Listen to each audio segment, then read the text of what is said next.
What's up everyone, welcome back to a brand new video. During the last part, we started going towards the end of Super, and we finally saw the arrival of Broly. In this part, we'll be seeing what happens on Earth, as well as anything happening off-planet, especially with Goku and Beerus. And trust me, things get pretty crazy this time around as we get closer to the finale. For this part, let's set a like goal of 2,500 likes. Once we hit that, it lets me know that you guys want to see another part of the series, and the next part probably will be the finale, so be sure to hit that like button so we hit that like goal. Anyways, let's pick it from here. Broly launches in towards Vegeta, and Vegeta quickly comes to realize this isn't any normal Saiyan, but it's strange. It's like kind of what he's seen with Goku, Gohan, and Goten. Something about the Saiyan's power, it's unbridled, and even just as the fight begins, he notes Broly's insane growth. But there's a big difference between him, Goku, Gohan, and Goten. Vegeta can't really gauge it too well because he's only been fighting Broly for a few minutes at this point, but he can see that Broly does have amazing potential, although he doesn't know how to control it, and it seems a lot of his power is derived from anger. At first, he thought he was facing an opponent just like Kakarot, but he comes to see that Broly's actually pretty different, and he might be able to work with this. Unlike Kakarot or his kids, Broly can't control that power, and he still has a long way to grow to even be on that level. But if his power comes from rage, well, they just need to make sure Broly doesn't get too enraged. Nappa powers up, joining the fight with Vegeta. The two of them are in Super Saiyan 2. They also have access to Super Saiyan 3, but they're not using it at the moment because they're not really too well practiced with it. They still have to work out the flaws for that, but for now Super Saiyan 2 should be more than enough, at least just to hold Broly off. Well, at least they think so. As the fight continues, Broly of course is going to grow more and more. And now it's getting kind of concerning. And even mid-battle, Vegeta begins to think, all these other Saiyans around him, they grow so insanely quickly. Of course, they all are basically mutants in this scenario, but with the big ratio of mutant Saiyans to just him and Nappa, the normal ones, it makes him think, maybe they're the ones that are abnormal. Maybe these are the normal Saiyans and they're just the ones that are disadvantaged. Why is it like that? No, that can't be the case. It just has to be a major coincidence that both Broly and Kakarot are like this, which actually is the case. They also do have Paragus as a way to judge it. He's like a normal Saiyan. So this does reassure him that it's just a very weird coincidence. Otherwise, all the other Saiyans would have been strong too. Alright, that's a relief. Vegeta didn't want to think he was inherently weaker. Jokes aside though, they start having a bit of a tough time with the battle. Super Saiyan 2 is strong, but not really enough against Broly here, even with the two of them combined. They're gonna need something more. Thankfully, someone else joins the battle. Actually, they sense two powers, but only one of them actually joins in. It's Gohan and Goten. Gohan's watching from the sidelines. He will help if they need, but really, he wants to use this as a test for Goten. He's returned to Earth for a bit, and does want to see how Goten's gonna perform here. He jumps between planets due to his responsibilities, and for now, he's here at the right moment. Goten tells the two other Saiyans he's got this, which is pretty shocking to Broly and Paragus because this kid jumps in and says he's gonna fight Broly instead. Paragus can tell that this kid is a Saiyan though. I mean, the tail's there, it's pretty obvious. But who is this kid and what is he even gonna do against Broly? In base, Goten and Broly actually seem pretty even at the moment, and that comes as a huge shock to Paragus, not really to everyone else there. How is this kid on the level of Broly? Broly's anger continues growing as he goes further and further into his wrathful form, growing stronger and stronger, and eventually, Goten does need to bring out Super Saiyan. But even then with his immense potential, it's more than enough to actually counter Broly, and Goten's having a lot of fun with this. This is an opponent that's on his level. See, Goten's in a kind of weird position.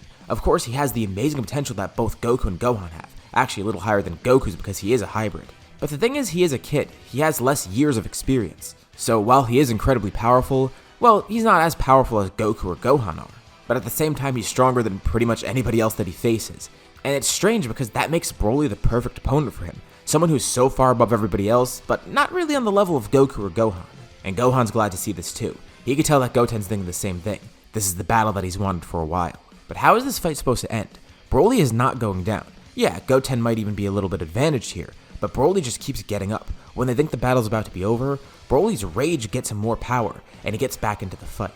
And Gohan can recognize the power that he's using. Vegeta even comments on it too. Same for Nappa. That's the power of a great ape that he's utilizing. He's completely unhinged and he's just gonna go stronger and stronger with rage. But they don't want to kill Broly. They don't have a reason to kill him. Vegeta and Nappa even tell Gohan why he's here. And for what Gohan can infer, Broly doesn't seem to be the one that's actually initiating this fight. It was Paragus. He basically pushed Broly into this. And for all they know, Broly is actually a pretty decent guy. Goten keeps on knocking Broly down, but he just keeps getting up. And it's not that bad for Goten because he just continues doing this, but it just makes Broly angrier and angrier. And even without Paragus' death, Broly is able to go Super Saiyan. Paragus tries to electrocute Broly, but at this stage, there's no point in doing that because he's too strong. It's not going to affect him at all. And of course, Super Saiyan isn't too impressive to everybody else as a form, but Super Saiyan for Broly? that's a completely different story. So he is actually incredibly powerful here, and that's going to push Goten even further. He has to go into Super Saiyan 2, and eventually Super Saiyan 3, just so he's sure that he has that advantage. Super Saiyan 3 really does give him that reassurance. And Broly is still continuing to grow and grow. And Vegeta, Nappa, and Gohan notice something strange too. Even Paragus wants this to stop now. He sees Broly's too far gone, and they don't know what he's doing with that remote, but then they put two and two together. That collar around Broly's neck. They could see the electricity coming off it. It's doing nothing to him. And that tells them all they need to know. Just like they thought, Broly's doing this against his will. Paragus is controlling him essentially. Gohan lifts a finger up, launching a laser at Paragus' remote. He curses them out, but Gohan says that's not the way to do it. That's not going to work here, and it's already too late for it. And even if it would work, frankly, Gohan wouldn't want to do it that way. He's sure that Goten can stop Broly, and as he's watching, he tells Goten, don't hold back. He needs to completely knock Broly unconscious. That's the only way to stop this. And he's confident that Goten can do it. Goten turns over to Gohan, giving him a thumbs up. Quickly, he powers up, going into Super Saiyan 4. This whole thing is making Paragus' head spin. First, Vegeta and Nappa have Super Saiyan and a level beyond that. And then this kid comes in who's also a Saiyan and also has access to Super Saiyan 1, 2, and 3, which he didn't even know existed.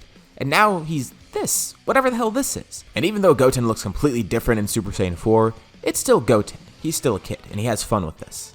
Even laughing at the fact that he and Broly are both using a great ape's power. Of course, Broly's completely berserk and has no idea what he's talking about. It's like talking to a brick wall. But it doesn't bother Goten either because Broly just keeps attacking him and Goten takes no damage from it in Super Saiyan 4. He tells Broly thanks for the fight, but he's going to end this in the best way that he could think of. Just as quickly as he transforms, he ends the battle. With a single punch, Broly is sent flying to the surface below, completely unconscious as Goten descends down just to make sure he's okay. He didn't go overboard, did he? No, Broly's fine. Alright, good. He de-transforms, giving a thumbs up to Gohan once more. Paragus has no idea what they plan to do next, and he does want to take Broly with him, but he thinks that might be too risky. He doesn't even know if these people will let him do that. He was watching the end of the battle, but he was watching it from a spaceship. With everyone watching the fight, Paragus was able to slip away into his spaceship, trying to escape. Yeah, even leaving Broly here. He's acting pretty cowardly and even leaving Broly behind, unsure of how the other Saiyans or Broly would react if he tried to retrieve Broly. They already knew Paragus was kind of an ass, but this really just confirms it. And Broly is now here. They'll keep him in good hands though. They'll make sure he can control this and get him down the right path. On Beerus' planet, Whis was letting Goku and Beerus watch this fight. Pretty interesting. Goku sees that guy's also a mutant Saiyan, but kind of in a different way from him. He's glad that Goten got a good fight out of it and was able to solve it. He knew it would be nothing that he had to get involved with. Right now, they're doing something much more important. They're training together. It's such a strange thing for the other gods of destruction to hear about. Why is Beerus training with a mortal? First of all, how does that even work? How is there a mortal that's even on this level to train with? Well, they already kind of have an idea of how crazy powerful Goku is. And with a rival like that, Beerus is only growing even stronger too. He's actually the strongest god of destruction at the moment because he's actually training with someone who's really powerful. With Goku growing at crazy rates as well, the two of them are competing. They're having fun together as rivals, just as he intended when he first sought out the Super Saiyan God. And they're working towards an amazing power. Goku's already displayed this, but he's working on refining it in a different way, while Beerus, he's looking to get it for himself, Ultra Instinct. Their training continues and soon enough, another threat does pop up, but in a much different way than normal. Moro escapes, barely having the power that he needs. He's heavily weakened, but he feels that maybe he can make this work. The hardest part was escaping, and now all he needs to do is go to Namek. The Galactic Patrol doesn't head to Earth to try and stop this. There's actually an agent within the Galactic Patrol. It's Beerus, and he instead heads to Beerus' planet, knowing that there's a mortal there that's actually pretty powerful, one who already has Ultra Instinct. Beerus still is undercover, but he reveals his identity to Goku, which comes as a huge shock to Goku, but more importantly, he's here to describe Moro. Goku says he'll be able to handle this, and Beerus says he will join in if needed, but he doubts it. Goku ends up going to Namek with Beerus, with just him alone, and they're confident. This should be overkill. Well, hopefully. As he arrives on Namek, the question is, what is he supposed to do now? He knows Moro could steal his power, so what's the best option here? If he powers up all the way, yeah, it means he could kill Moro pretty quickly, but at the same time, that means Moro could steal a lot of power at once. And if he stays in his base, yeah, he should be okay too, but who knows? Moro might be able to level the playing field while he's in base, draining energy from Goku before he has the chance to attack. And it's a pretty tough decision. If he uses too much power, he's just giving more to Moro. But if he uses too little, well, he's going to extend the time that they're fighting, meaning Moro can get more power. It's a lose-lose situation. But he eventually decides to start out in base, just to not give Moro too much power. But that's the thing.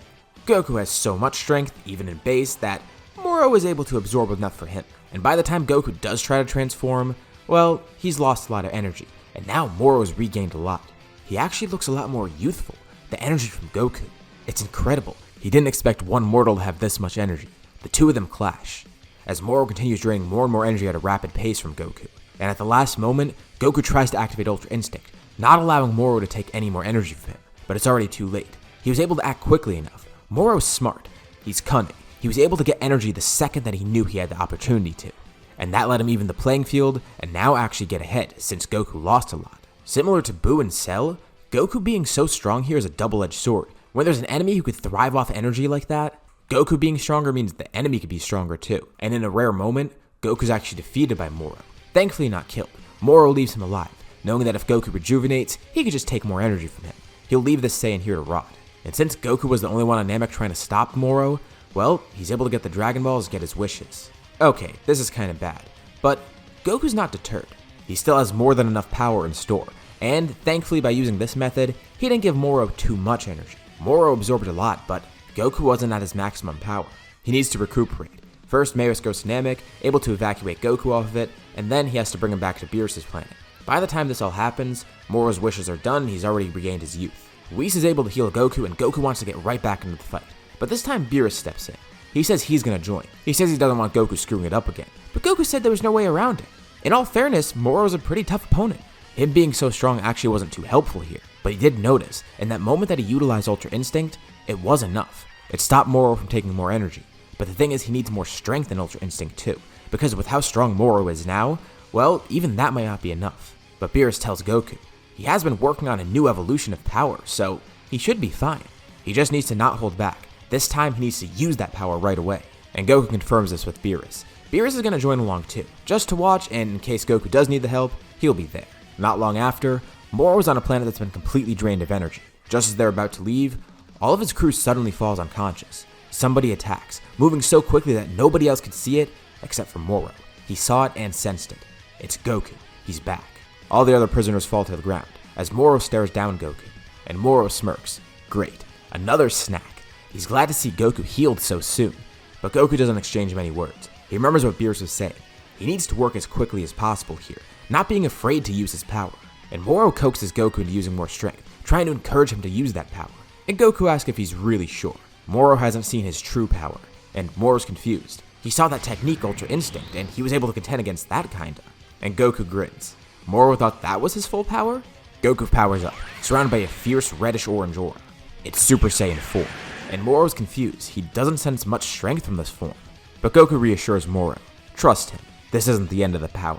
That aura begins morphing, slowly changing from reddish to purple, becoming incredibly intense, with blue keys swirling into it. The power from the aura alone cracks the entire planet. Thankfully, this was just an uninhabited planet, and it's already dead anyways. But Goku does recognize, he doesn't want to needlessly destroy anything. As he continues powering up, he explains to Moro calmly, this is the full power of his Saiyan side, Super Saiyan 4, combined with the full power of his godly training, a technique even the gods of destruction are envious of, Ultra Instinct. The two have come together in harmony, and Moro is frozen in fear. He watches the silhouette of Goku step out of the pillar of aura. It's that same Super Saiyan 4 form, except his fur. It's completely white and silver, just like his hair in Ultra Instinct. It's the two of them combined together. And Goku slowly and calmly walks up to Moro. Moro sticks a hand out, trying to absorb energy, but he can't do anything. It's almost like Goku's not even standing there. And that's because he isn't.